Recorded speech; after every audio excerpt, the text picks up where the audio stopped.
right now on 5 on your side at 10. Tonight, broken promises. Leaders said they would fix the city of St. Louis's 911 system where emergency calls go unanswered.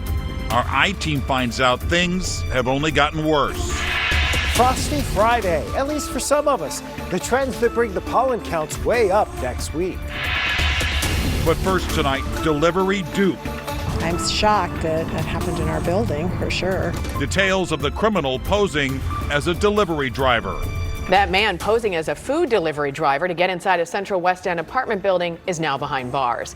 Thanks for being with us. I'm Ann Allred. And I'm Mike Bush. Police say once he was inside, he sexually assaulted a woman who lived there. 5 on your side's Travis Cummings joins us live from North Kings Highway across from Forest Park with this story. Travis.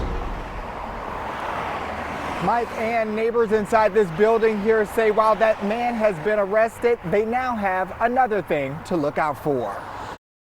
We moved back to St. Louis after being away for 20 years, and we intentionally moved here to the Central West End. Lolly House loves where she lives.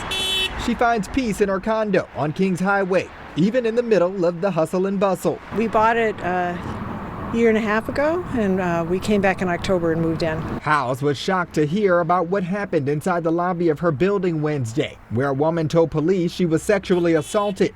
Police say this man, 27-year-old Jaquan D. Rush from Ferguson, pretended to be a food delivery man, and the woman let him inside.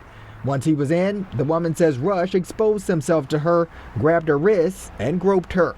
When she started to scream, Rush ran off. Police later found him and arrested him. We have a lot of safety features built into our building here, so it's unfortunate that that didn't work for this particular person, and I feel terrible that that happened to her. He could have been sitting and waiting. Cynthia Danley with the Domestic Violence Service Safe Connection says sexual assaults are becoming more intense. And he said, thought, hey, here's my chance. Let me get in this building.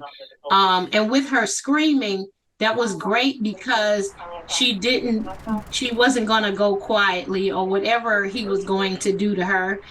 She screamed. For Danley and the people in this neighborhood, it's a reminder to stay vigilant. And as you're getting out of your vehicle, look around and see who's hanging around, just to make sure that you're as safe as possible. People are trying hard to find ways to take advantage of people and harm them. So we all just have to be extra thoughtful and careful. Court records show Rush was out on bond for 2 weapons-related charges when he was arrested for this assault. We're live in the Central West End tonight. Travis Cummings, 5 on your side. Let's take a live look over downtown St. Louis. Pretty, right? Skies are partly cloudy, a little chilly tonight. We've been all over the place with the weather this week. We've had heat, we've had storms, now this bit of a cool down.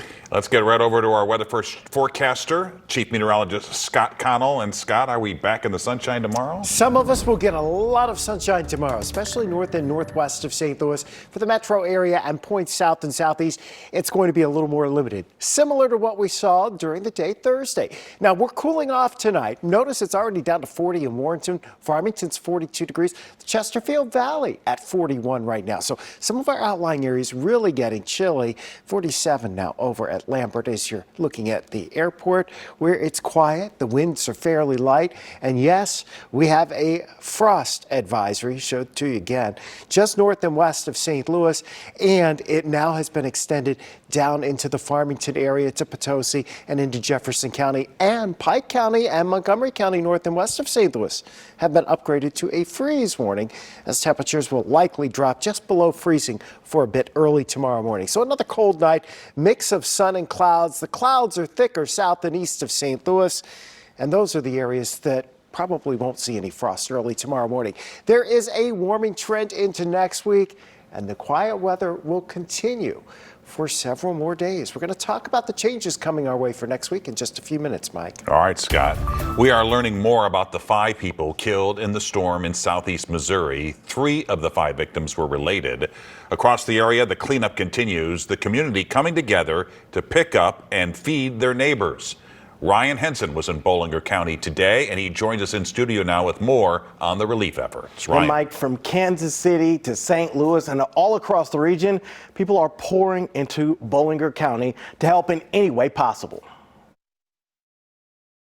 I checked on them. They're all good, so we're all blessed, real blessed here. A Southeast Missouri community is holding family, friends, and strangers close as they recover from a catastrophic tornado that touched down on Wednesday. The funerals for 3 of the 5 killed are set. 16-year-old Destiny Koenig, her cousin Jimmy Skaggs, and grandmother Susan Sullivan will have funerals on Monday in Marble Hill. Koenig's boyfriend, Michael McCoy, and another man, Glenn Burks, also died in the tornado. Now neighbors and strangers across the region are flooding the rural community with love and resources. A bunch of my friends and neighbors come down and cleaned up the best we could, and it was awesome. I couldn't believe it. I had so many there, and then they brought us food and everything like that. And a much-needed hot meal. This may be the only time somebody gets to come and take a break, take a load off their feet, and get a hot meal and have an opportunity to talk with our emotional spiritual care chaplains. The Salvation Army, Southern Baptist, and Woodland R4 School District came together to prepare 300 meals for survivors and first responders in the area. It's all about loving the kids. I mean, we love our students here at Woodland, and we love them 24 hours a day. And we know that they are out there in homes right now that have no power, have not had power for a couple days. They've not had services, and we're just going out there to check on them. Chicken and dumplings and sandwiches were loaded onto school buses and driven straight to neighborhoods where people are working tirelessly to help their friends and neighbors recover. Ryan Henry. Community partners plan to serve meals in the community through the weekend and most likely into next week. Mike? You can help people impacted by the tornadoes in Missouri and Illinois. All you have to do is text the word tornado to 314-425-5355, and we'll send you a link with that information. Developing tonight, police are asking for your help finding the person who shot and killed a teenager in North St. Louis. 15-year-old Jamarian Taylor was found shot on Athlone Avenue south of O'Fallon Park just before 10:30 last night. He died at the scene. Police are asking anyone with information about his death to call Crime Stoppers at 866-371-TIPS. A man is dead after mechanical failure caused him to crash on Interstate 70. It happened this morning near 70 and Jennings Station Road.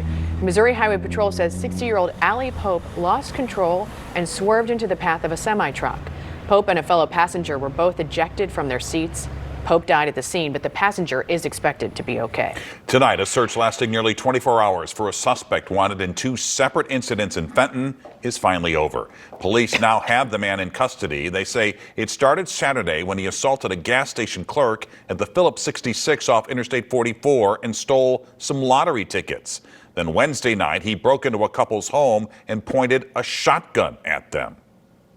There was a policeman at our door shortly after that. And then he said, stay in because the canines are coming. And then they went down to check our shed to make sure he didn't get in our shed and hide in it.